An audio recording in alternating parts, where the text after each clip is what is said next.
자, 안녕하세요. 북스원 카페 여러분. 오늘 저번 시간에서 이제 중세 경제 발전과 관련된 기출 문제를 풀어볼게요. 자, 1번 문제 볼게요. 다음은 어떤 주교가 교구 내에 한 기부인에게 보내는 편지를 재구성한 것이다. 자, 가에 대한 설명으로 적절하지 않는 것은 이렇게 했는데, 자, 이걸 보려면 이제 그 앞에 가와 관련된 내용 중 그 앞부분을 좀 볼 필요가 있어요. 자, 어떤 물건이 필요한 건지, 수량이 어느 정도 있는지 목록을 작성하시고, 그 어느 뭐에서 가장 싸게 구입할 수 있는지를 파악해야 됩니다. 자, 여기에서 이제 가는 뭐냐 하면 여기는 쌍파뇨 대시예요. 그래서 이제 요 쌍파뇨 대시를 알 수 있는 것은 요 뒷문장에도 알 수 있죠. 1년에 한 번 열기 때문에 여비 및 운송 경비도 알아두셔야 됩니다. 자, 1년에 한 번 연다는 거는 뭐냐면 그 어떤 특정한 물건을 팔때 그 이제 쌍파뇨 대시가 이제 여러 가지 돌아가면서 문고를 파기 때문에 이게 특정한 파는 판매 시기가 있어요. 그래서 그때 딱 맞춰서 가야지 그 물건을 살 수가 있어요. 그래서 다른 데 가면 다른 시기 가면 다른 물건밖에 못 사. 자, 그래서 이걸 이제 견본시라고 하죠. 돌아가면서 물건을 이렇게 파는 그런 이제 시장을 얘기한 건데 요게 이제 1번하고 연결돼 있죠. 그래서 1번은 맞고요. 자, 2번은 외국 상인과 지방 상인들 연결하는 역할을 했다. 그래서 쌍파뇨 대시라는 자체가 이제 그 내륙 무역권이기 때문에 어디와 어디를 연결하죠? 그렇죠. 북유럽 무역권하고 그다음 지중해 무역권을 연결해요. 그래서 이쪽에 외국 상인들이 들어오고 거기에 이제 그 토착 상인들 서로 연결되어 있는 그런 것들과 연결돼서 보시면 되겠죠. 그다음에 마지막 날 모든 상인들 한전상에 가서 거래 계좌를 결제했다. 그래가지고 이제 쌍파뇨 대신은 여러 외국 상인들이 들어오기 때문에 그리고 여러 가지 통화를 사용하죠. 그래서 한거래를 해요. 그 통화해서 그 빌려주는 거 이제 뭐랄까 외환을 서로 이렇게 결제를 하는 그런 시스템이 발달됐기 때문에 그 당일날 결제하는 게 아니라 마지막 계좌 때 서로 한정상에게 와서 거래 계좌를 차감해 갖고 결제하는 그런 방식을 이제 취하고 있고요. 그 다음에 거래 규칙을 위반한 사람들에게 상인 길드가 벌금을 부과했다. 요거 틀리죠? 왜 틀리냐? 자, 쌍파뇨 데이시를 만들었던 그 주체가 누구죠? 쌍파뇨 백령이죠. 쌍파뉴 지역을 통치하는 백령이에요. 백작. 자, 이 사람이 이제 뭐냐면 그 지역에 이제 시장세를 걷죠. 그리고 그 외에도 이제 재판 같은 거나 치안도 같이 담당해요. 자, 그렇기 때문에 이제 재판을 하면서 그 당시 상인들에게 벌금을 부과하는 거예요. 그래서 아직까지는 이제 상인 길드가 그렇게 강하지 못했고요. 요거는 그 상인 길드가 부과하는 게 아니라 쌍파뉴 백작이 부과한다 이렇게 보시면 돼요. 답이 4번이 틀렸고요. 자, 11세기 초 쌍파뉴 백작이 여러 지역의 여러 도시들에 설치한 거 시작이 기원이 됐다. 맞죠? 그래서 쌍파뉴 백작이 통치한 여러 가지 이제 그 통치 지역에 여러 시장을 건설했어. 이런 것들이 기원이 됐다. 이렇게 이제 보시면 돼요. 자, 그 다음에 2번도 이제 원거리 무역권과 관련된 내용인데, 자, 11세기 이후에 유럽의 원격지 무역 전개에 대해서 바르게 설명한 것은, 자, 1번은 원격지 무역 전개는 사치품에 대한 기죽의 수요 증대와 농촌의 경제 성장에 신유가 크다. 예, 이거 맞죠? 그래갖고 이제 사치품을 이제 뭐냐면 충족하기 위해서 귀족들의 어떤 것들 수요 증대와 그 다음에 농촌이 그 당시 11세기 이후에 잉여 생산물들이 많이 발생이 되죠. 농업 생산이 올라가면서 처리할 수 있는 시장 이런 것들이 필요한 거야. 그래서 사치품을 주로 이제 했던 것은 이탈리아 중심의 지중해 무역권이고요. 그 다음에 이제 이렇게 생활 필수품, 그러니까 농업의 잉여 생산물 처리하는 곳은 북유럽 무역권이 담당을 했죠. 그리고 이런 것들을 서로 연결시켜주는 무역권이 이제 쌍파뉴 대시를 중심한 내륙 무역권 이렇게 이제 기억을 해주시면 돼요. 자, 2번을 보면 지중해 지역의 원격지 무역은 프랑스와 그리스 도시를 중심한 프랑스와 그리스 도시를 중심한 식량, 철, 목재 등의 교육이 되었다. 이거 왜 틀렸을까요? 자, 지중해 지역의 원격지 무역은 프랑스가 중심이 아니죠. 일단 어디가 중심이죠? 북이탈리아 도시들. 그래서 십자군 전쟁 이후에 북이탈리아 중심으로 이제 동방상물들, 사치품들을 이제 주로 교육을 했고요. 레반트 무역을 한 거죠. 그 다음에 그리스 도시는 이제 그 당시 그렇게 뭐냐면 발달이 못했어. 그래서 뭐 굳이 뭐 그리스 도시라고는 할 수는 없지만 그 북쪽에 콘스탄티노플이라는 도시가 있긴 했지만 그건 그리스하고 이제 관련이 없는 도시고요. 그리고 식량, 철, 옥제 등을 고용했다.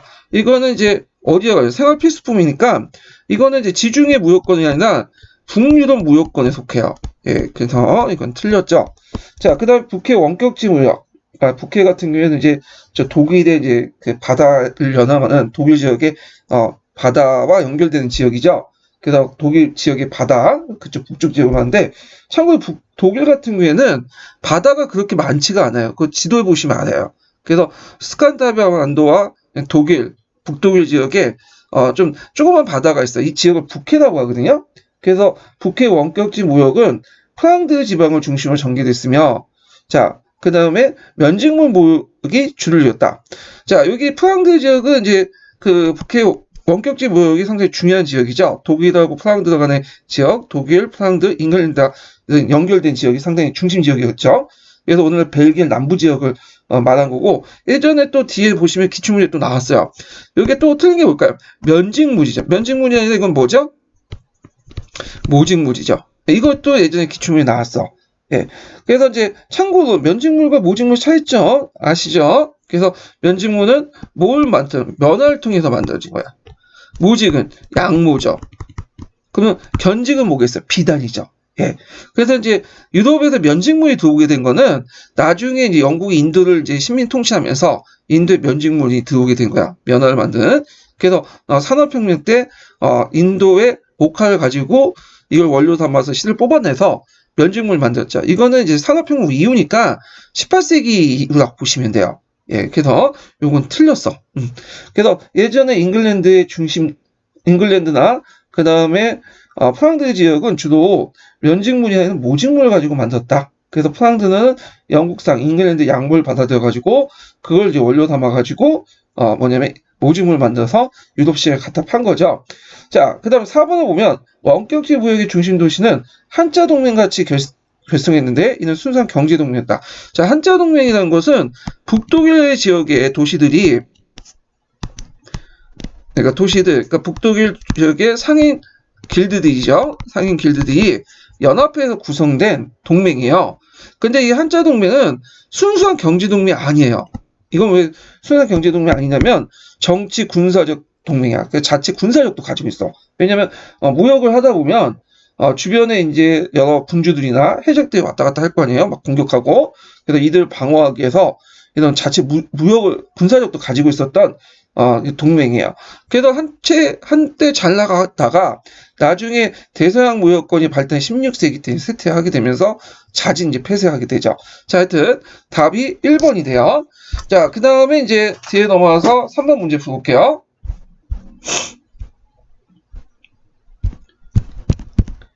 아유, 잠깐만요. 예. 자, 3번 문제는 13년 기출과 관련된 건데요. 자, AC 지역에서 그 중세 후기의 경제 중심지다. 자, 이에 대한 설명 옳은 것을 보기에 있는 대로 고른 것은 자, 여기에서 이제 일단은 여기가 어딘지를 좀 봐야 되겠죠. 자, 여기는 예전에 전 시간에 바로 전에 말했던 프랑드 지역이에요. 오늘날 벨기에 남쪽 벨기에 지역이죠. 벨기에 북쪽 지역. 자, 그 다음에 C는 이제 내륙무역의 중심지인 어디죠? 쌍파뉴죠. 그 다음에 A는 요게 좀 약간 위치가 이제 애매한데 여기가 이제 함부르크예요. 함부르크. 예. 그래서 여기가 이제 북유럽의 어떤 무역권의 중심지. 이렇게 이제 볼 수가 있고. 그래서 이쪽이 북해 지역이죠. 여기 발트 연안 쪽이고. 자, 그래서 이제 있고요. 그러면 문제 풀어볼게요. 자, A에서 상공업자들이 귀족과 연합하여 결성한 코몬점이 많았다. 자, A 지역 같은 경우에는 이제 보면 독일 지역이죠. 자, 독일 지역은 꼬문 운동할 때 특징이 뭐냐면 되게 북유럽식의 이제 그 꼬문 운동은 그 당시 귀족을 배제하고 상공업자들이 힘을 합쳐갖고 쿠데타를 통해서 집권하는 무력을 통해서 탈취하는 방식이야. 자, 그 이유는 뭐냐면 북유럽 같은 경우에는 성직자 제후들이 많았어요. 상대적으로. 그래서 성직자 제후들은 좀 힘이 없잖아요.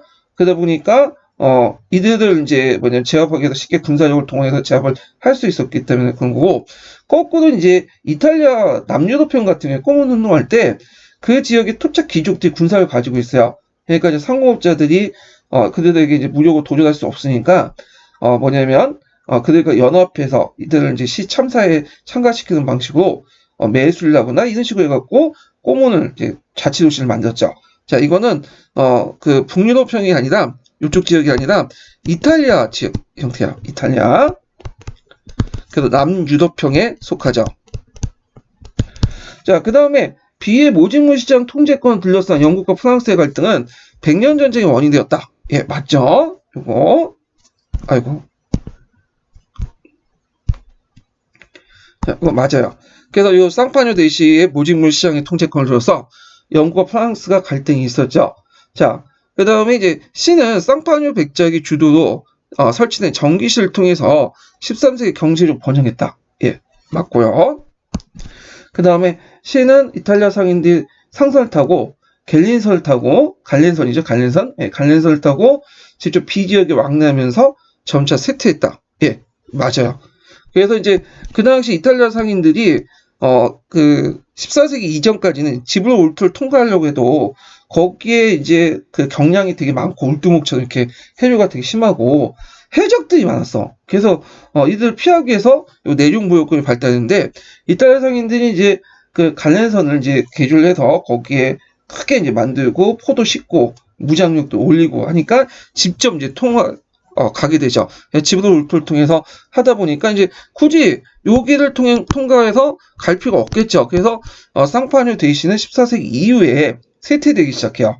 자, 그래서 이제 있고요. 그래서 답이 5번이 되겠죠. 그럼 이런 문제가 나왔으면 리을같이 이런 문제가 나왔으면 어떤 문제가 나올 수 있다는 걸 예측할 수 있어요. 그렇죠. 다음에 쌍파뇨 대시가 쇠퇴한 배경을 쓰시오.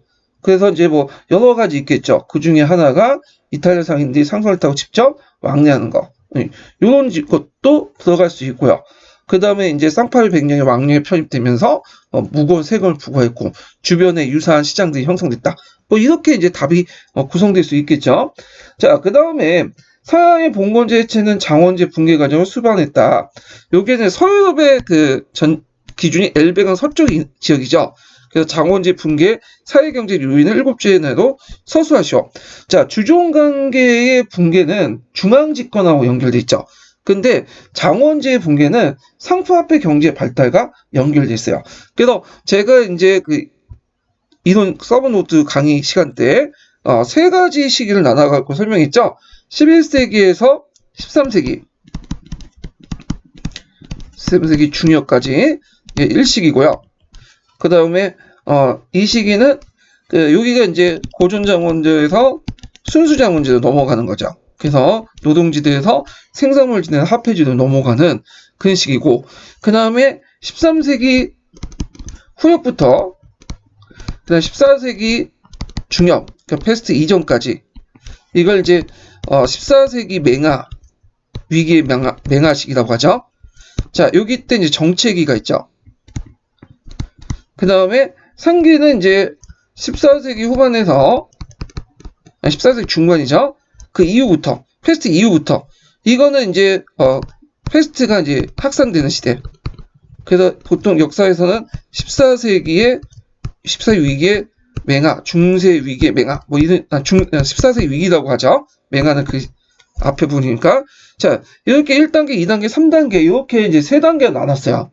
그리고 각 시기마다의 어떤 이제 영주제 붕괴 과정 이런 것들, 농노의 어떤 지 상승 이런 것들을 제가 언급을 했죠. 요거 정리한 것들을 이제 보시고 쓰시면 되는데 이런 문제는 안 나올 것 같아요. 제 생각. 왜냐면 이거 쓰려면 이게 줄줄이 다 써야 되잖아요. 요즘에는 이제 딱딱 떨어지는 문제들, 담답형 문제들이 많이 나오고 서술형 문제도 한 줄 안에서만 쓰는 식으로 나오기 때문에 요거는 이제 좀 이런 문제는 안 나올 가능성이 상당히 높지만 맥락은 파악할 필요는 있어요. 맥락은. 자, 그 다음에 뒤에 넘어가서 5번을 볼게요. 자, 서유럽의 농노제는 12세기 때 이현되었다. 이러한 사회적 변화의 원인은 옳지 않은 것은, 자, 일단은 답이 금방 나오죠. 뭐 화폐 경제 발달, 농업 생산 증대. 지대 급납화. 뭐가 노동지대 강화. 이거는 아니죠. 노동지대라는 것은 고존자원제죠.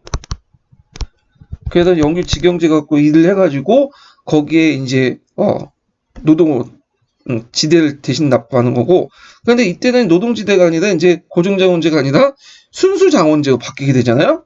그래서 요 시기는 마구 맞지가 않아. 예, 그래서 1번이죠, 답이. 자, 6번은 다음 글을 읽고 물음에 답하시오. 자, 일단은 이제 중세 도시들은 주로 원거리 무역의 중심지야 해상 교통이 요지에 있었다. 자, 1번 같은 이유가 된 백자 이내를 쓰시오. 자, 이거는 이제 뭐 유럽뿐만 아니라 정근대 시대는 육로 수송이 그렇게 발달하지 못했어요. 주로 해상 교통으로 발달됐죠. 거기다 이제 중세 같은 경우에는 되게 그 치안이 불안하고 영주도 여러 가지 통행료도 요구하고 등등 이런 것들이 겹쳐가지고 그 당시 육로무역보다는 해상 교육이 발달됐어요. 예. 근데 이건 뭐 유럽뿐만 아니라 정근대 시대 때 특징이에요. 왜냐면 또 아까 얘기했처럼 이제 육로무역이 소송비가 많이 들고, 예. 그리고 배로 운반하는 것은 적은 비용을 가지고 많이 운반할 수 있는 데 비해서 육로 비용 같은 경우에는 되게 많이 들죠. 지금처럼 뭐 도로라든지 자동차, 뭐 철도도 있었던 것도 아니기 때문에 자, 이런 것들이 복합적으로 작용됐다 이렇게 쓰시면 되고요. 6-1번 문제는 제 생각에는 이거는 지휘과와 연결시켜서 이제 문제를 낸 것 같아요. 연결시켜서. 그다음 공사 통합사에 관련된 문제니까요. 자, 6-2번을 보면 밑줄진 2번의 사회 발전하는 관점에서 바람직하지 못한 측면이 있다. 이 길드죠. 예. 자, 오늘날 우리의 사회에서 이러한 문제를 해결하는 정부의 노력을 한 가지 있으시오. 공정거래위원회, 독과점 금지, 뭐 매점 매석 금지 등등 이렇게 쓰시면 되는데, 이것도 이제 통합사회 형태이기 때문에 일사과 관련된 문제니까 그냥 건너뛸게요. 자, 그 다음에 중세도시의 발달의 자원제도의 붕괴를 초래했던 가정을 200자 이내에 쓰시오. 그래서 이것도 200자니까 이런 문제는 안 나오겠죠. 대충 이제 도시의 발달이 상품화폐 경제의 발달을 초래했고요. 그 다음에 지대의 급납화, 그러니까 고정자원제, 순수자원제 전환, 이런 과정에서 자원제가 붕괴되면서 농노의 지위가 올라가겠다. 뭐 이렇게 이제 쭉 쓰시면 되겠죠. 자, 그 다음에 7번 볼게요. 7번. 자, 이 7번은 이제 그 2차 기출 문제예요. 13년도. 자, 이거 전반적으로 보면 중세 도시의 이제 꼬문 운동이나 그 당시 길드, 그 다음에 뭐 시참사의 그 중세 도시 운영 이렇게 이제 관련된 내용인데, 자, 일단은 간을 볼게요. 간은 1074년에 이제 부활절 행사 때 문스턴 주교, 이게 북유럽이라는 걸 이제 파악할 수 있겠죠. 독일 지역. 그래가지고 그때 쾌른 대제국가 이제 뭐 쭉 있다가 이때 이제 상인들 저항이 있어갖고 결국에는 그 도시 영주를 쫓아냈다. 그러니까 대표적인 북유럽형 꼬문 운동의 특징이죠. 무적을 통해서 쫓아낼 수 있었던 거. 그 이유가 뭐냐면 그 당시에 그 북유럽의 그 도시들은 되게 세속 주교들이 그 통치했던 곳이야. 예, 성직자 제후들이. 그래서 이제 자체 무적이 별로 없었어요. 자, 그 다음에 나는 이제 뭐와 관련된 내용이냐면 보통 시 중심의 그 시정을 참사에서 하거든요. 참사에서. 근데 참사에서는 되게 누가 구성되어 있었냐면 부유한 상인들이 많았어. 상인 길드 중에 도시 프롤레타 계층들, 그러니까 이제 수공업자들도 거기에 진출을 하려고 많이 노력을 했죠. 그래서 이런 그 내용도 있고요. 그래서 이거는 중세 말기 때의 상황을 얘기하고 있고요. 그 다음에 다는 뭐와 관련된 내용이냐면 그 길드의 규정과 관련된 거야. 그래서 이제 여기 보면 상인 길드, 수공업 길드 규정들이 쭉 나와 있죠. 그래서 생산량이라든지 그다음 품질, 가격 이런 것들을 수공업 길드에 다 정하죠. 자, 그래서 이제 이걸 쭈포트 강제라고 또 하죠. 그 다음에 이제 관련된 문제를 풀어볼게요.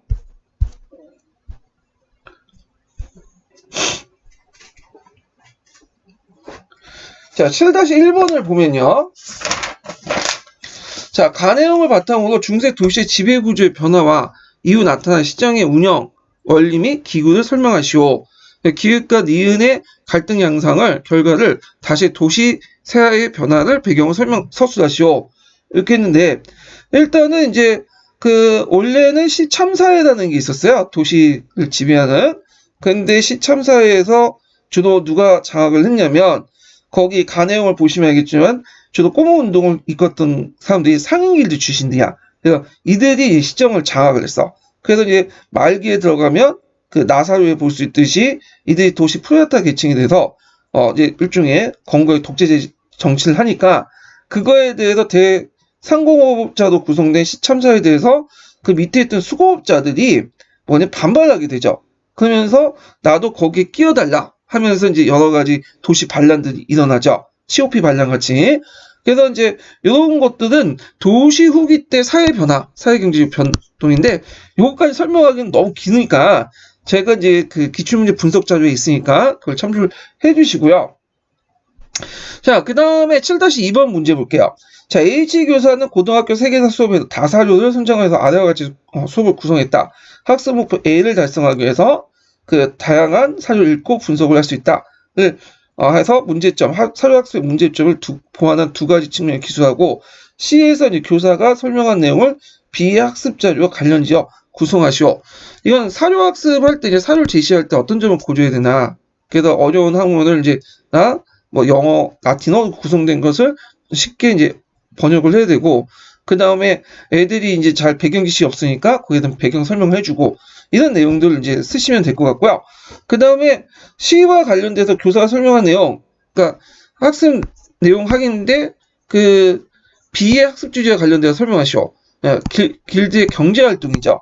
그래서 이 길드 경제활동 부분은 제가 강의 시간 때 얘기를 했으니까, 그거와 그 다음에 기출문제 분석 자료 요걸 이제 바탕으로 참고를 해갖고 쓰시면 되는데 이런 유형의 문제는 좀 안 나올 것 같아. 이런 거는 다만 이제 사료학습 문제점 때 보완한 측면 두 가지 이렇게 제한된 형태의 문제 내는 거는 나올 수 있고 그 뒤에도 좀 나왔죠. 근데 이거는 길드 경제활동을 전반적으로 쓰시오.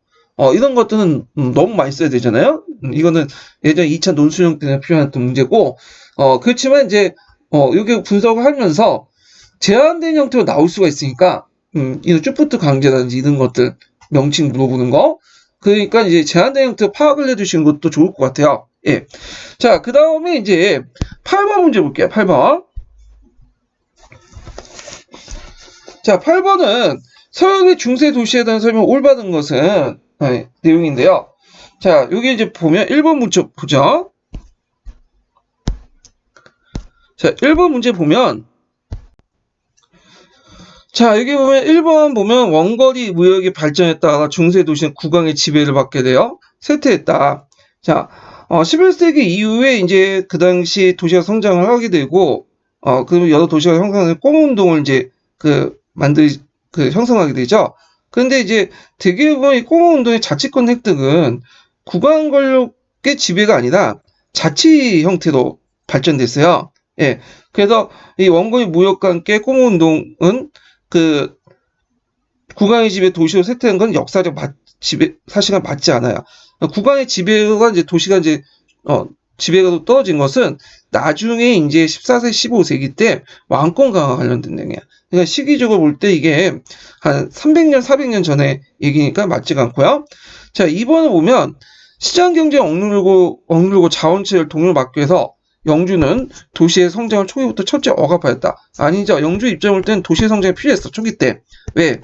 도시의 성장을 통해서 시장세를 납부받을 수 있기 때문이죠. 그래서 그 당시 도시의 시장을 개선하면서 다시 자신의 어떤 시장세 수입을 얻으려고 했죠. 그 대표적인 게 쌍파뇨 대시잖아요. 자, 그래서 이건 틀렸고, 자, 그 다음에 3번을 보면 도시민의 요구에도 불구하고 특허장에는 임신과 영역의 자유만 포함됐고 정치적 자유를 배제했다. 아니죠. 특허권 안에는 그 임신의 자유뿐만 아니라 그 다음에 자치권 안에 입법권, 사법권, 징세 및 예산권도 있어요. 그래서 특허장 안에 자치권을 배제한다는 역사 사실과 맞지가 않아요. 자, 4번을 보면 도시의 길드는 구성원과의 상호 부조를 위한 공제 종합에서 출발했지만 그리고 그래서 이제 점차 그 공동이익을 위한 배타적 단체로 발전됐죠. 그래서 길드는 상인 길드에 출발했죠. 그래갖고 상인 길드는 수송 도중에 상실 내부 분지원, 회원 유가족 부양, 학교 경영, 종교 축제 간장 등 그 당시 상인 간 공동이익과 안정을 도모하고 구성원 상원 간의 단결을 목적으로 성립이 됐는데 시간이 지나면서 조합원 사이의 경쟁을 이제 배제하고 도시행정을 장악하는 배타적 성격으로 바뀌게 되죠. 자, 이건 뭐 수공업길드하고 마찬가지 뒤늦게 등장하는 그래서 이 배타적 그 성격이 강한 그 내용 중에 하나가 슈프트 강제라는 게 있죠. 그래서 이런 것도 같이 기억을 해주시고요. 자, 9번을 볼게요. 9번은 다음은 중세말 한 수도사의 설교 내용이다. 자, 이 설교와 관련된 농민의 난에 대해서 고른 것을 보기에 있는데 고른 것은 자, 오 선량한 인민들이 잉글랜드 상황을 좋지 않게 돌아가고 있다 하면서 쭉 내용이 있는데 그 밑에 있죠. 우리 모두는 한 아버지와 한 어머니인 아담과 이브의 자손입니다. 자, 영주들이 우리를 일하게 하여 배불리 먹는 것 외에는 어떻게 우리보다 더 우러움을 말할 걸 증명할 수 있습니까? 예. 그래서 아담과 이브 때 누가 길쌈을 그러니까 제가 깜빡했는데 자, 하여튼 아담과 이브 당시에 그 모두 사람들이 다 평등한 상태였기 때문에 이게 누가 우월하고 누가 열등한지 그리고 신분을 논했겠냐 그 내용을 이제 있는데 요와 관련된 내용은 뭐와 관련된 거냐면 그 당시 그 롤란드파의 주장이에요. 그 위클리프의 롤란드파가 있어요. 그래서 이 롤란드파의 주장을 얘기를 하고 있죠.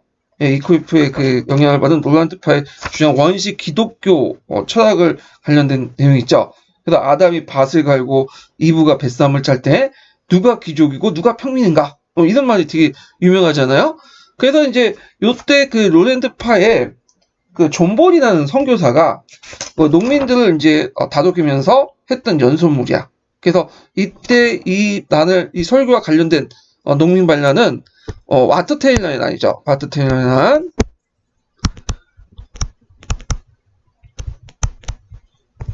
예, 와트 테일러의 난이다. 예. 그러면 와트 테일러과 관련된 내용을 이제 보시면 되겠죠. 자, 정부와 협상 도중에 주동자가 그 피살되어 난이 진압되었다. 네, 요거 맞죠. 그래갖고 이제 그 당시 주동자는 이제 그 와트 테일러죠. 와트 테일러가 정부와 협상에서 이제 스미드필드에서 협상을 하다가 그 귀족들에서 피살당하죠. 그리고 나서 민병대를 동원해갖고 대규모 학살을 하게 되죠. 자, 그래서 난을 진압을 하죠. 그걸 받고. 자, 그 다음에 존 보들 등이 난을 참여 원시 기독교의 평등 사상을 설파했다. 이것도 맞죠. 그 다음 난에 가담한이 아니라 가담인데, 예. 자, 가담한 농민들은 농노제 철폐 등 봉건적 예수로부터 해방을 요구했다. 예. 그 당시 이제 농민들이 요구했던 것들은 뭐냐면, 농노제 폐지, 뭐, 토지의 공유, 봉건적 예수 타파, 노동조례 철폐 등등, 이런 것들이죠. 자, 그 다음에 귀족들이 재산과 노역에 무제한 징발을 허용한 정부의 칙령을 빌며 난을 일으켰다. 요거는 뭐냐면 좀 틀려. 영국이 아니라 프랑스예요. 백년 전쟁 때 이제 그 프랑스 정부에서 꽁페뉴 칙령을 공포했죠. 그래갖고 이제 이 꽁페뉴 칙령에 반발해가지고 뭐냐면 반란이 일어났어요. 그래서 요 반란이 이제 뭐냐면 그 유명한 자크리의 난이야. 자크리의 난. 그래갖고 백년 전쟁 때 프랑스 정부가 전쟁 비용을 부과에 대해서 농민과 부유주의자들의 불만을 갖게 되고 이때 이제 왕태자 사드 5세가 그 전쟁 비용과 포가 된 부왕의 몸값을 마련 산발을 소집하고 그때 이제 그 세금을 부과하니까 그 안때는 마르쉐이라는 사람이 중심으로 반란을 일으켰어요.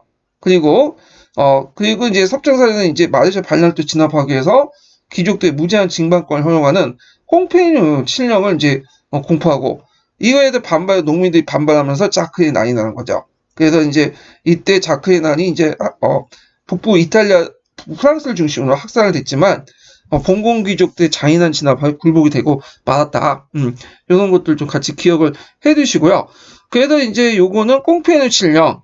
그래가지고 그 당시 사드가 부과된 그 전쟁 비용 부과 문제 때문에 연쇄적으로 일어나서 농민 반란의 원인이 되었다.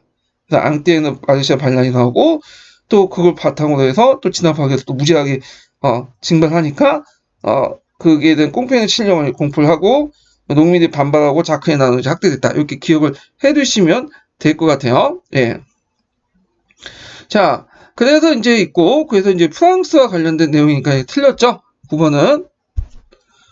자, 그 다음에 뒤에 넘어가서 10번을 보세요. 10번. 자, 기역 지역의 명칭과 기역에 특화된 교육 물품을 순서대로 쓰시오. 자, 12세기 때 기역의 교육과 상업은 국제적으로 매우 중요했다. 헨트를 중심으로 한 특화 산업을 주로 영국상 재료를 원료로 하여 이루어졌다. 13세기만 해도 기역 상인들은 쌍파뉴 전기시에 무역을 했지만 그의 항구 도시였던 브루에가 당시에 무역의 중심이었다. 자, 이게 기역의 이제 중심지는 여기 왜 또 넘어가나? 네. 자, 이 기역은 어디냐면 그 앞에 언급했던 모직물 중심지였던 그 당시 그 프랑드 지역이에요. 프랑드 지역.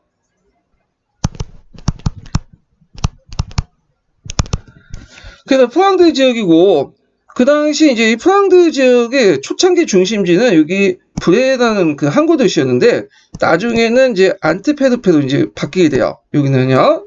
자, 그래서 기역 지역의 명칭 프랑드는 기역에 특화된 교육 물품은 뭘까요? 이거는 모직물 이렇게 쓰시면 되겠죠. 이 모직물.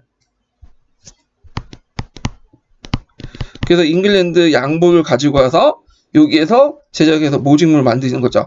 그러다 보니까 그다음 잉글랜드와 프랑드 지역은 상당히 뭐냐면 경제적으로 긴밀한 지역이야. 그러다 보니까 이게 이제 나중에 이 프랑드 지역의 영유권을 둘러싸고 세자권을 둘러싸고 영국과 프랑스의 갈등 배경이 되죠. 자, 그런 것들 이제 같이 기억을 해주시면 될 것 같고요. 자, 그 다음에 이제 비잔티움 제국을 볼게요. 자, 비잔티움 제국 설명 옳은 것은 자, 1번을 보면요. 유스티아누스 법전이 편찬되면서 근대 민법의 기초가 되었다. 예, 만점. 그래서 로마법 같은 경우에는 그 공법보다는 오늘 형법보다는 민법이 발달됐다. 그래서 민법이 나중에 큰 영향을 미쳤다. 이런 것들 이제 같이 기억을 해주시면 될 것 같아요. 답이 1번 금방 나왔죠. 자, 플라토 아카데미가 개설돼 그리스 철학이 더욱 심화되었다. 자, 요거는 14세기 때 르네상스 때, 14세기 이탈리아 르네상스 때 베네치아에 있었던 거죠. 그래갖고 그 당시 이제 동로마 제국이 멸망한 다음에 신플라톤 철학이 이제 그 당시 동로마 제국으로부터 이탈리아에 유입이 돼요. 그래서 이거는 이제 15세기 때 이제 14세기 때에서 15세기 때죠. 이탈리아 피렌체에서 그 당시 이 플라토 아카데미를 이제 뭐냐면 연구를 하기 시작했고 그때 실권자였던 코시모 데 메디친이 그를 이제 플라톤 아카데미를 그 개설했죠. 그래서 이제 이 플라톤 아카데미는 피치노, 피코데라, 밀라도라, 알베르티 등 당시에 이제 플라톤 연구의 대가들이 더불어 미켈란젤로도 거기에 참여했고요. 그 다음에 철학적 논의 외에 명상과 사색의 생활과 현실적 활동 등 여러 가지 논쟁도 같이 전개했다는 거. 그리고 이제 이때 철학은 신플라토 철학이죠. 플라톤 철학을 좀 형이상화시킨 거예요. 자, 이런 것들이 이제 특징이다. 이런 것들 같이 기억을 해두시면 될 것 같아요. 예. 자, 그 다음에 3번 문제 볼게요. 3번 문제. 아이고.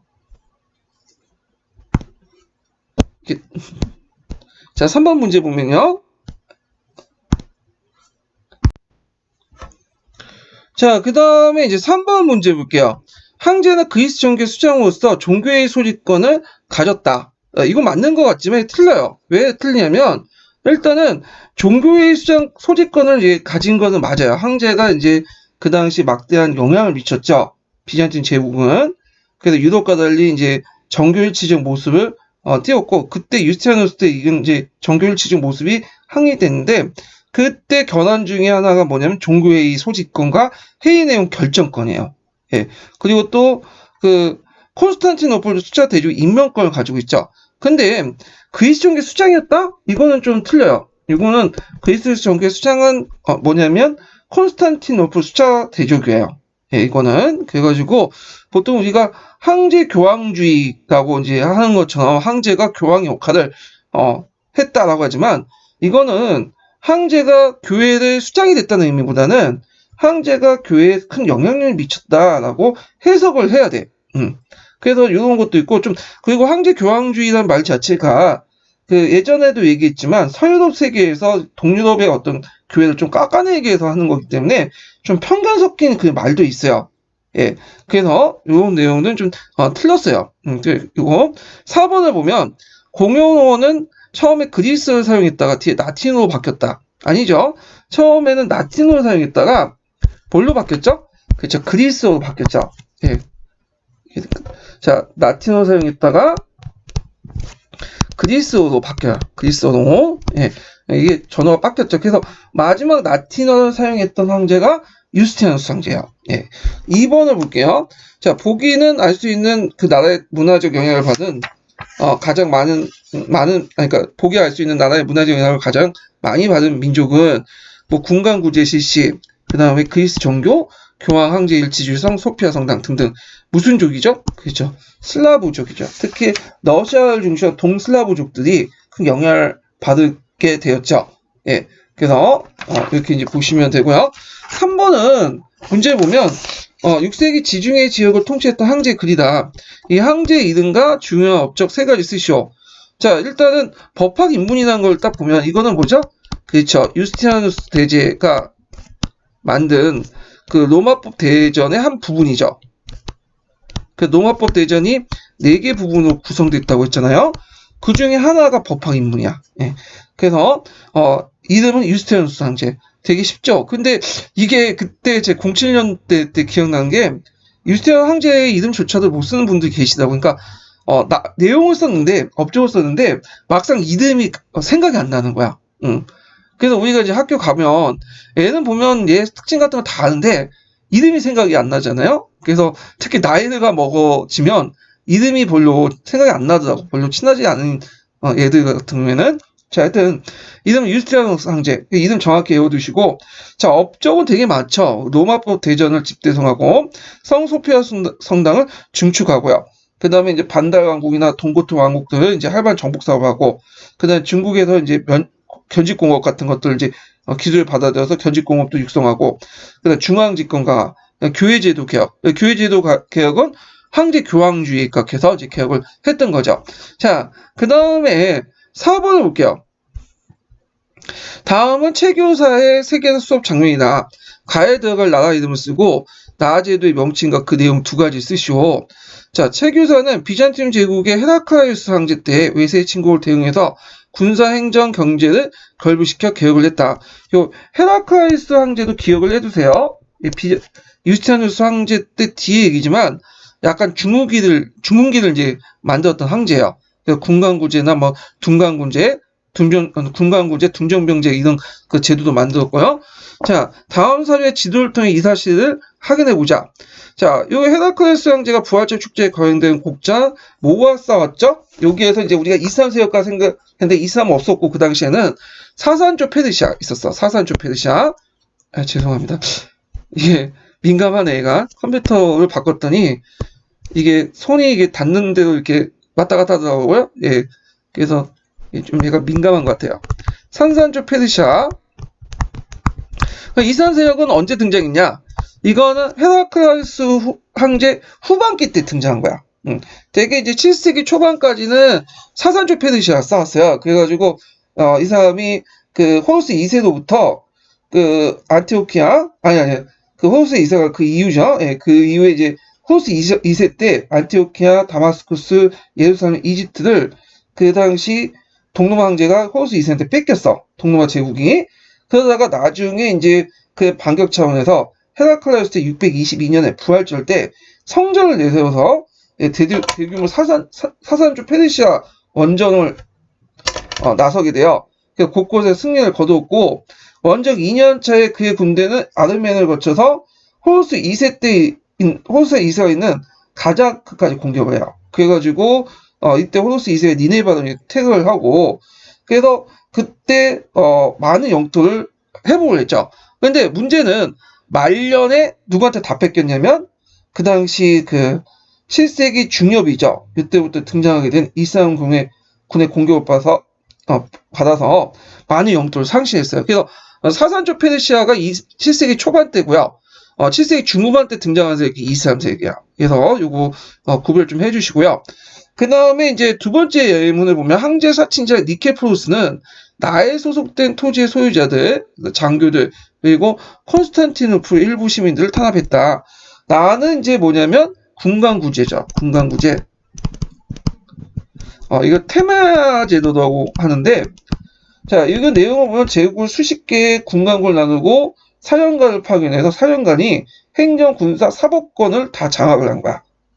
그리고 이 군관구제는 뭐와 연결시켜서 이제 봐야 되냐면 둔정병제와 연결돼서 봐야 돼요. 이 둔정병제는 이제 농민들 군역을 종사시키고 그 대가를 토지를 주고 거기에 이제 군역을 부과하는 거죠.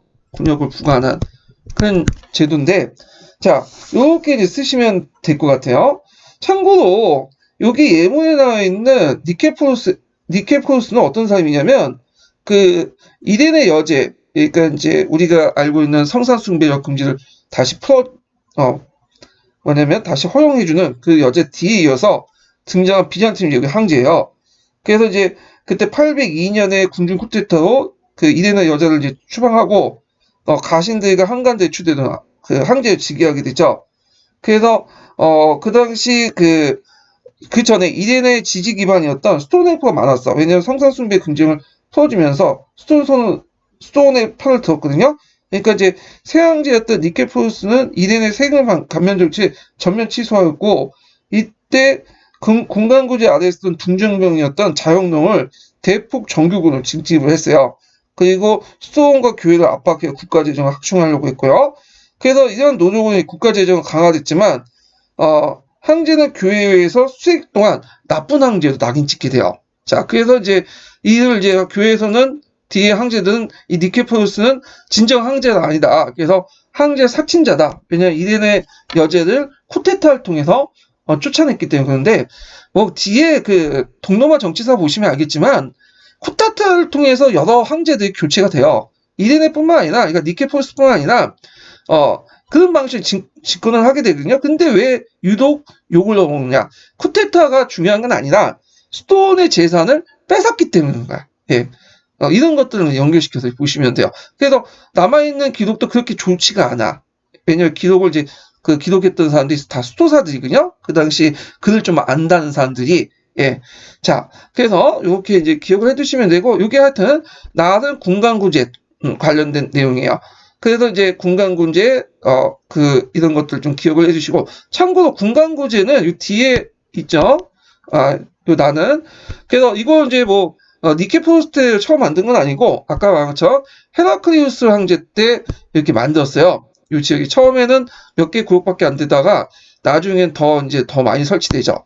그래갖고 여러 31개의 구역이 나눠지게 되는데, 이렇게 31개 군관구로 나눈 이유는 뭐냐면 그 지역 사령관들이 모든 권한을 가지고 있다 보니까 힘이 커질 수 있잖아요. 그래서 그것을 분산시키기 위해서 이렇게 진행을 했다. 그러니까 디오클라티누스 개혁하고 좀 행정 개편하고 맥락하고 관련돼서 좀 이해를 하시면 돼요. 그래서 힘을 쪼개기 위해서 이렇게 했다. 물론 이제 디오클라티누스는 이제 군사권하고 행정권을 분리시켰지만 하여튼 자, 그 다음에 이제 이게 있고, 뭐 가나나 그 나라는 산사주 페르시아. 그 다음에 제도 명칭은 군관구제. 내용은 쓰시면 되고요. 자, 그 다음에 뒤에 넘어가서 5번 문제 볼게요. 5번 문제. 마지막 문제죠. 자, 이 5번 문제는 어디와 관련된 거냐면 그 동로마 제국에서 펼쳤던 성상숭배 금지령과 관련된 내용이에요. 여기 보면, 자, 밑줄친 기획된 미음에 대한 설명 옳은 것은 이렇게 있거든요. 자, 726년에 비잔티움 제국 황제 네오 3세가 먼저 성상숭배 금지를 내렸죠. 자, 그의 갈리드로 하여금 콘스탄티노플 항궁의 입구에 있는 성상을 파괴하고 그걸 십자가에 대체하게 됐다. 자, 성상 옹호하자는 분노하여 이에 격렬하게 반대했다. 자, 이에 굴하지 않고 레오 3세는 성상 파괴 명령을 신령을 내렸고, 이게 성상 파괴 운동이 시작되었다. 자, 이 성상 파괴 운동은 국내에 심각한 결과를 초래했다. 비잔틴 제국은 성상 파괴 논자와 성상 옹호론자 사이에 논쟁이 있었고, 이때 이제 성상 옹호론자의 대표적인 집단들이 스토원 집단들이죠. 그리고 이 스토원 집단들은 뭐가 많죠? 토지가 많아. 그러니까 그걸 노리고 한 것도 있어요. 네오 3세가. 자, 이민족의 침입이 대처해야 됐다. 그래서 성상 파괴를 주장하는 황제와 이에 반대하는 교황 사이에도 갈등이 일어났다. 예, 불똥이 황제와 교황의 관계에도 튀게 되죠. 자, 그럼 내용을 보면요. 기획은 성상은 그리스도의 초상이나 조각상을 포함되지 않는다. 예, 이거 틀렸죠. 예수나 마리아상, 성인상 또 다 포함되어 있죠. 그 다음에 니은은 그 지지하는 대표적 기관은 스톤이었다. 예, 니은을 지지했던 잠깐만요. 예, 니은을 지지했던 성상 파괴 운동을 지지했던 기관이 스톤이 아니라 스톤이 제일 반대했어. 성상 옹호론을 주장을 했던 세력들이고, 그다음 디귿은 비잔틴 제국 멸망까지 기속됐다. 자, 예전에도 말했지만 이 성상 파괴와 성상 옹호론자 사이 논쟁은 잠깐 있었던 거예요. 그래가지고 이게 오래 있었지 않았어. 그래서 한 100년? 100년간의 논쟁 쪽밖에 없거든요. 그러니까 동로마 제국의 역사에 볼 때는 그렇게 긴 역사는 아니었어요. 그래서 그 성상 숭배 금지 역사를 보면 1차 성상 숭배 금지가 있고 2차 성상 숭배 금지가 있어요. 1차 성상 숭배 금지는 그 당시 네오 3세가 처음에 했죠. 그러다가 비잔틴 여제였던 이레네가 이제 주장 2차 니케 공의회 때 다시 성상 숭배 금지를 풀고 성상 숭배하게 돌아섰고요. 그 다음에 이제 네오 5살 때 2차 성상 숭배 금지를 공포해요. 이게 815년이에요. 자, 그렇지만 2차 성상 숭배 금지령도 843년에 처리돼서 성상이 부활됐어. 그래서 그리스 종교하면 성상을 금지했다가 이렇게 알고 있는데 성상을 지금도 있어요. 그리스 종교에도 잠깐 금지시킨 거야. 그래서 그 논쟁이 그렇게 길지가 않아. 예. 그래서 요거 틀렸고요. 자, 그 다음에 여기 보면 4번 문제 볼게요. 니은은 그 당시 산산조 페르시아를 말한다. 자, 이민족, 이때 이민족은 누굴 의미하냐면 사산조 페르시아가 아니라 그 당시엔 이슬람 세계예요. 그래서 네오 3세니 그다음 콘스탄틴 5세, 네오 5세, 7세기에서 8세기 때 황제거든요. 그래서 이때 7세기 중후반에서 8세기 때 황제이기 때문에 이때 동로마 제국의 전쟁 상대는 그 당시 이슬람 세력이었고 사산조 페르시아는 7세기 초 이전에 상대했어요. 이전 7세기 초까지 있다가 중이 후반에는 이슬람 세력에서 교체되죠. 그 다음에 5번을 보면 자, 성상 파괴를 주장한 황제와 이에 반대하는 교황 사이에 갈등이 심했다. 자, 그래서 이때 이제 교황이 자기 보호자를 찾기 위해서 누구와 협력했죠? 그렇죠. 프랑크 왕국과 제휴를 하게 되잖아요. 예, 그래서 답이 5번이 되는 거예요. 예, 그런 것들 이제 같이 기억을 해두시면 될 것 같아요.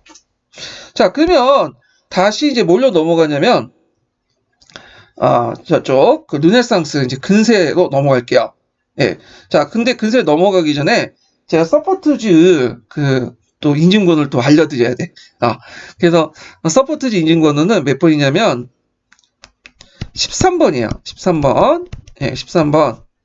예, 서포트즈 인증번호는 13번이고 최근에 이제 제가 그 중량장 등록방에 그 서포트즈 인증 번호를 이제 5월달부터 그러니까 4월달부터죠. 4월달부터 이제 인증을 할 거예요. 그래서 중량장 등록을 하실 분들도 요 서포트즈 인증 번호를 기억했다가 뭐냐면 적어주시면 돼요. 등록을 할 때요. 예, 그래서 있고요. 자, 그러면 이제 다시 강의로 넘어갈게요. 그쪽으로 다시 경기도 합격자 서브노트로 들어갈게요. 제가 그 르네상스 부분을 넘어가려고 하다가 보니까 예전 강의 시간 때 좀 빠진 게 있어가지고 이걸 좀 더 설명을 해야 될 것 같아요. 그래서 서브노트 보니까 이제 그 뒤에 부분 그 백년전쟁 이후와 영국의 프랑스 가정과 발전 가정과 그다음 장미 전쟁 부분 이 부분을 제가 놓쳤어요. 그래가지고 요거 좀 설명하고 나서 그 다음에 근세 부분 르네상스 부분을 넘어갈게요. 자, 여기 보면 이제 그 백년전쟁 상황부터 볼게요. 이게 몇 페이지냐면 이제 서브노트 373페이지 볼게요. 자, 프랑스와 그 당시 영국은 백년전쟁 이후에 근대 통일 국가로 이제 발전하게 됐는데요. 그래서 일단은 이제 프랑스 같은 경우에는 전쟁 와중에 왕권이 강해지죠. 그리고 영국과 대항하는 과정에서 외부의 이제 그 침에 맞서서 내부의 응징력이 강해지면서 나름대로 이제 프랑스에 일어난 인식을 가지게 돼요. 이걸 바탕으로 해서 근대 통일국가로 이제 발전하게 됐고, 영국 같은 경우에는 프랑스 내에 소유하게 되는 거의 모든 영토가 상실되고, 이제는 잉글랜드 문제에만 이제 관심을 갖게 되죠. 거기에다가 이제 장미전쟁이 터지죠. 그리고 이 장미전쟁 때 혼란기에 이제 사람들은 강력한 왕권을 요구하게 돼요. 그러면서 중앙집권을 바뀌게 되죠. 그래서 그 프랑스와 영국이 나름대로 프랑스인, 잉글랜드인이라는 어떤 국민의식들을 가지게 되고 민족의식을 가지게 되고 그리고 또 중앙집권화됐던 그런 것들이 이제 백년 전쟁 이후의 상황이에요. 자, 그럼 프랑스 내용을 볼게요. 그 당시 프랑스 같은 경우에는 사르 7세가 이제 백년전의 마지막 그 왕이었는데 예전에도 제가 서양사 강좌에도 얘기한 것처럼 이 사람은 용병으로 구성된 군대를 재편해서 상비군을 만들었죠. 그래갖고 이때 이제 상비군을 갖추게 됐다. 그때 이 상비군들은 뭘로 무장되어 있었냐면 그 당시 대포나 훈련받는 보병 부대로 이제 무장되는 게 특징이에요. 기사 군단도 있었지만 주로 그런 총포로도 무장된 군대들로 무장을 하고 있었어. 예. 그래갖고 이들을 바탕으로 해서 롱보로 구성되어 있는 잉글랜드 군을 후반 때 격퇴를 하게 되죠. 그래서 이제 총포로가 등장하면서 동시에 이제 봉공 기사들이 몰락을 하고 상대적 왕권이 강화됐다. 이런 내용들 기억을 해두시면 돼요. 자, 백년전쟁 이점 여러 가지 있죠. 뭐 영국부터 많은 영토를 회복했고요. 특히 그 영국령에 속했던 그 당시 보르 지역이나 보르도 지역 같은 지역을 이제 먹게 되죠. 그리고 카렌을 제외하고는 모든 그 영국의 이제 영토를 프랑스에 있는 영국 영토를 다 회복하게 돼요. 그리고 이제 예전에는 프랑스인보다는 서로 간에 다른 지역민들의 의식이 되게 강했어요. 난 보르고누인, 아키테인 이런 게 있는데 이걸 계기로 해서 이제 프랑스인이라는 국민의 의식이 형성이 됐고 그 상징적인 존재가 누구였냐면 예전에 언급했던 잔다르크죠. 예, 잔다르크. 자, 그 다음에 루이 11세 같은 경우 왕과 시민 계급의 이제 제후를 강화해서 그 당시 그 프랑스 국내에 있었던 그 왕족령이나 대제후령을 이제 왕권으로 이렇게 다 통합해요. 부르고뉴, 앙주, 프로방스, 가스큐뉴, 브리타누 그러면서 이걸 바탕으로 절대 왕권의 기반을 닦았다. 그래서 초창기 때는 영국이 왕권이 셌지만 이후부터 루이 11세 이후부터는 프랑스가 이제 실제로 왕권이 더 강해지기 시작해요. 예. 자, 영국을 보죠. 자, 영국 같은 경우에는 백년전쟁 결과 프랑스 내에 있는 영국의 영토, 그러니까 정확히 잉글랜드 영토가 상실되고 모두는 아니에요. 카렌 지역이 돼가지고 도보해협의 그 맞은편에 그 지역이 있었어요. 물론 이제 이 카렌도 그 당시 피에 메리 왕 때 또 뺏겨가지고 이제 그 프랑스에 넘어가지만 자 그리고 이제 이때부터 잉글랜드가 대륙국가가 아니라 섬나라로 자각하게 돼요. 그래서 영국의 근대적 발전에 소중한 어떤 바탕이 되었다. 자, 그래서 얘네들은 좀 약간 그 영국인이라는 잉글랜드라는 어떤 자부심이 강해요. 대영제국이라는 어떤 건설도 만들었고 우리는 유럽과 다른 나라다. 이런 인식이 강해. 그래서 EU 탈퇴의 배경도 브렉시트의 배경도 이런 의식의 어떤 바탕이 되는 거야. 나는 영국인이고 유럽인이 아니다. 이런 인식, 이런 것들이 이제 백년 전쟁 이후부터 형성됐는지 잘 모르겠지만 하여튼 그렇게 됐다는 거죠. 자, 그러면 이때 백년 전쟁 당시 전후로 해갖고 영국의 상황들을 볼게요. 영국의 이제 계층 구조와 관련된 내용인데 여기 보면 뭐 대제후도 나오고 뭐 젠틀리, 요먼 이런 것도 이제 계층 구조가 쭉 나오는데 요 내용이 약간 이제 뭐냐면 부족해서 제가 심화 규제 정리한 게 있어요. 그래서 몇 페이지 보시면 479페이지 보세요. 자, 여기에 보면 이제 영국의 대제후를 볼게요. 대제후는 그렇게 수가 많지가 않아요. 50명 정도? 그러니까 우리가 대제후 사는 사람들은 이제 우리가 보통 듣는 자작이니, 공작이니, 백작이니, 남작이니 하면서 나름대로 가문의 어떤 성체도, 가문의 어떤 그 지위도 있고, 그 다음에 자기도 받고, 그 다음에 어떤 약간 이제 뭐냐면 가문 상징하는 깃발도 있고 그런 사람들이야. 자, 이들은 강대한 토지를 소유하고 있었고 사병을 동원했고요. 예, 그래서 이들은 이제 뭐냐면 자신들이 이 사병들 먹여 살렸죠. 그래서 이들에게 군역 제공에 대해서 그 급료와 보호도 해주고 했고, 나중에 백년 전쟁 때 싸웠던 그 귀족들은 이런 자기 귀족들이에요. 대제국들이에요. 그리고 이제 의사봉건제도를 했다. 의사봉건제도는 뭐냐면 봉건제와 유사한 거예요. 의사라는 것이 이제 유사하다는 뜻이잖아요. 그래서 급료와 메인테스를 통해서 봉토 수요를 매개한 것 같은 사적 주종관계를 맺게 된다. 이게 무슨 말이냐? 예전에 주종관계라는 것은 봉토 수요잖아. 봉토 수요. 근데 봉투 수요진 않지만 급료를 줘요. 돈을. 그래서 돈을 줘서 그들 보호해주는 그런 체제를 만들었다. 그래서 이 상하관계가 봉토 수요를 통해 한 것이 아니라 급료를 통해서 이렇게 했다. 그래서 안전한 봉건제도지만 비슷한 봉건제도다. 이렇게 저희 봉제도라고 하는데 자, 하여튼 이게 이제 있고 그 다음에 대제후 밑에 지방에 깔려 있는 중소 그 귀족도 있어요. 이 귀족이라고 좀 부르긴 그런데 하여튼 일종의 부유한 기사계층 정도 이렇게 보시면 돼요. 예, 그 당시 기사는 아무나 되는 게 아니었어요. 나름대로 자기 땅도 갖고 있고 경제력도 갖고 있고 무장력도 갖고 있고 국가의 어떤 좀 충성을 좀 공헌도 한 사람들에게 기사라는 자기를 부여하죠. 그래서 앞에 있었던 뭐 공작이나 백작이나 자작만큼은 크진 않았지만 나름대로 돈도 있고 지방에 뭐냐면 좀 떵떵거리고 있는 향신 귀족들이야. 토세력들이야. 자, 이들은 지주와 장원을 소유하고 있었고요. 영주간을 거주하고 있고 사제 추천권이나 그 다음에 수도원의 어떤 보호자 역할을 했다. 그리고 또 영국 같은 경우에는 중앙에서 지방간을 잘 파견을 안 해요. 그러다 보니까 주로 지방 컨트리에서 이제 실권을 장악했던 사람이 뭐냐면 치안판사라는 사람이 있어. 네. 치안판사. 자, 이 치안판사는 왕을 대변해서 뭐냐면 그 지역의 어떤 행정이나 사법, 치안을 담당한 판사들을 치안판사라고요.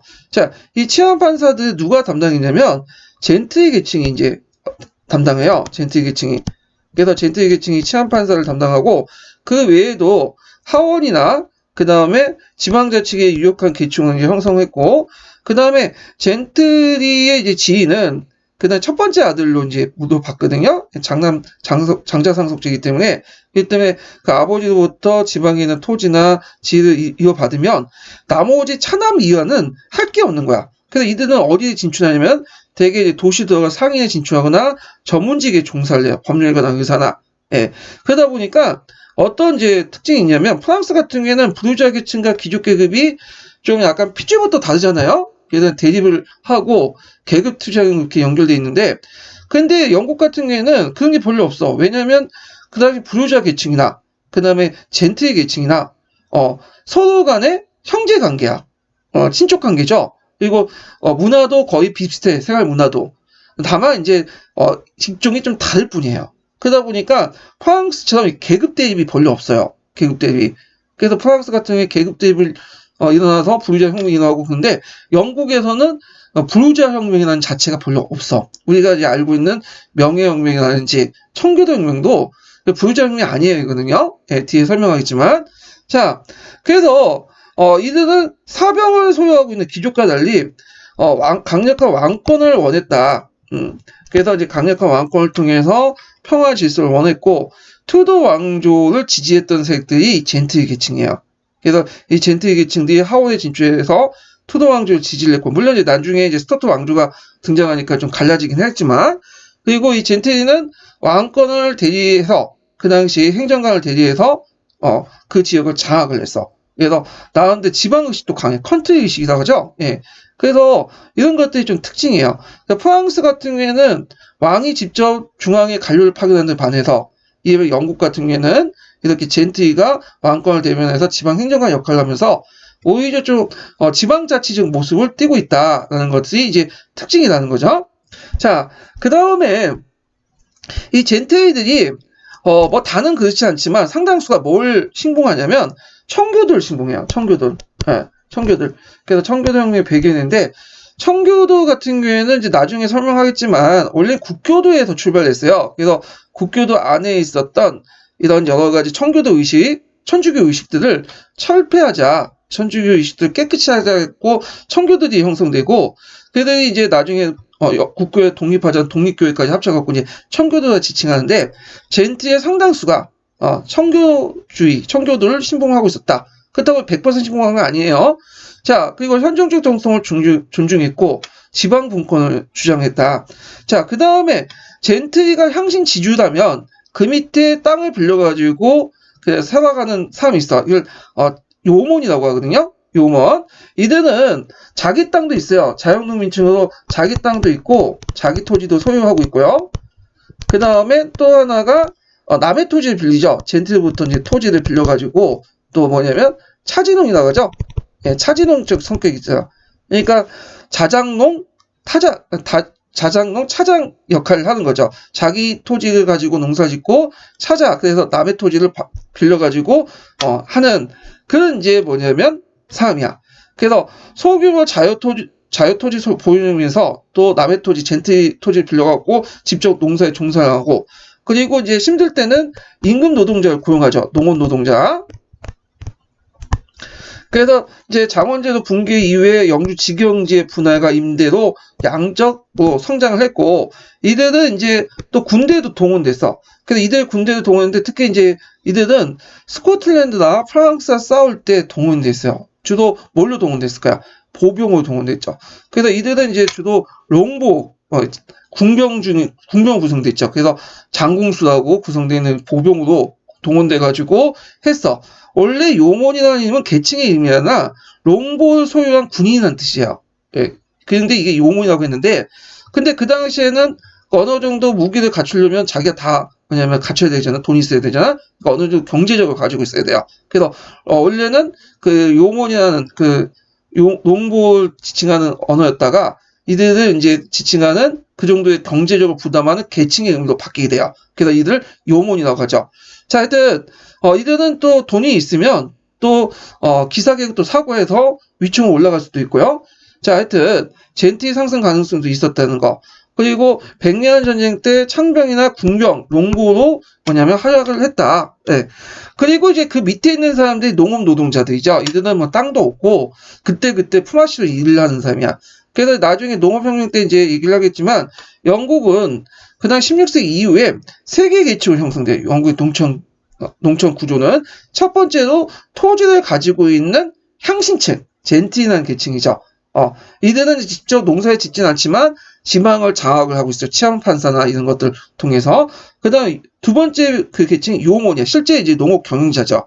이 용원은 자기 토지 외에도 젠트로부터 차지농, 그래서 땅을 빌려가지고 농사를 짓고 필요할 때 임금 노동자를 고용하게 되죠. 그리고 마지막 계층이 농업 노동자들. 그러니까 벌거 없는 애들이야, 그냥. 땅도 없고, 그러다고 빌리지도 못하고, 그래서 용어 밑에서 일을 하는 거. 그때 품삯을 받고, 이런 특징을 가지고 있다. 그래서 프랑스 같은 경우에는, 특징이, 되게 자영농들이 많아요. 이때 자영농이라는 것은 조그만 중소 자영농들 있죠. 이 사람들이 토지를 보유했거나 남의 토지에 비해서 더 평균화돼 있어. 근데 영국 같은 경우에는 좀 특징이 토지를 소유하나 보유하는 사람들이 특정 사람들에게 집중돼 있어요. 그래서 젠트리나 요몬같이 대차직농에게 집중돼 있고 나머지 80~90%는 거의 농업 노동자들이에요. 이런 것 좀 특징이 있어요. 자, 그래서 이제 이렇게 있고요. 장미전쟁을 넘어갈게요. 다시. 자, 이런 상황에서 이제 영국은 백년전쟁 이후에 그 중간 사이에 이제 장미전쟁이 났어요. 예. 자, 장미전쟁인데 장미전쟁은 백년전쟁의 그 후반때 정도에 겹쳐 있어요. 시기가. 자, 헨리 6세가 즉위했는데 이 헨리 6세가 이제 정신병자예요. 그러니까 이제 요코가의 이제 반개혈통이죠. 리처드가 이제 섭정을 했고 그 과정에서 이제 랭커스가와 요코가가 충돌을 하게 돼요. 그래서 왜 그 장미전쟁이나 여러분도 알다시피 이제 랭커스카는 빨간 장미를 그 상징으로 삼고 있고 요코가는 하얀 장미를 상징으로 삼고 있죠. 그래서 이제 초반에 요코가의 이제 승세에 이르렀지만 랭커스가 헨리 투도가 프랑스의 루이 11세의 지원을 받아서 요코가를 격파하면서 나중에 의회의 승리를 받아서 헨리 7세를 즉위해요. 그래서 이제 헤르 7세가 랭커스가 이렇게 했는데 그 나중에 요코가의 부인을 받아들이죠. 그러면서 서로 간에 결혼 동맹을 맺어갖고 세도 왕조, 투도 왕조가 개창되죠. 이 투도 왕조 때부터 영국의 절대 왕정의 시작이라고 보고 있죠. 자, 하여튼 이 장기전쟁 결과 내란에 참가한 귀족들은 타격을 입었다. 요때 귀족들은 어떤 귀족일까요? 젠틀을 의미하는 게 아니에요. 대귀족들 얘기하죠. 그래서 우리가 그냥 자기 귀족들 이런 것들을 이제 이해하고, 자, 그래서 이제 내란에서 이제 귀족들이 사병을 동원해서 서로 치고받고 싸우는 과정에서 타격을 입었고 상대적으로 왕권을 강화시킬 수 있는 요건이 되었죠. 그 다음에 젠틀이나 이제 시민 계급들은 이 귀족들이 서로 이제 행파 무질서를 증오하고 귀족들이 행파 무질서를 증오하고 이를 방지할 수 있는 강력한 왕권을 바라게 돼요. 그래서 투도 왕권이 이제 절대 왕권이 수립됐죠. 그러니까 절대 왕권은 심을 통해서 막 무자비하게 한 건 아니에요. 의회를 통해서 그 당시 의회에 있는 젠티와 부연 상인 집단 이런 사람들의 협력하에 서로 상호 소통을 하면서 형성된 거야. 이게 좀 약간 특징이죠. 예. 자, 그래서 이제 헤르 7세의 절대 왕정은 바로 이러한 상황을 배경으로 성립했다. 그래서 무질서와 혼란보다는 강력한 왕의 성립에서 각 질서를 장악하면서 평화와 이런 것들 그 질서 있는 삶을 더 원했기 때문에 이런 것들이 성립이 됐다는 걸 좀 같이 기억을 해두시면 될 것 같아요. 헤르 7세 이후부터는 또 뒤에다가 이제 좀 더 얘기할게 종교 개혁할 때요. 자, 그러면 진짜 이제 뭐냐면 그 르네상스 넘어가죠. 근데 이게 시간이 좀 다 돼가지고 좀 쉬었다가 르네상스 넘어갈게요.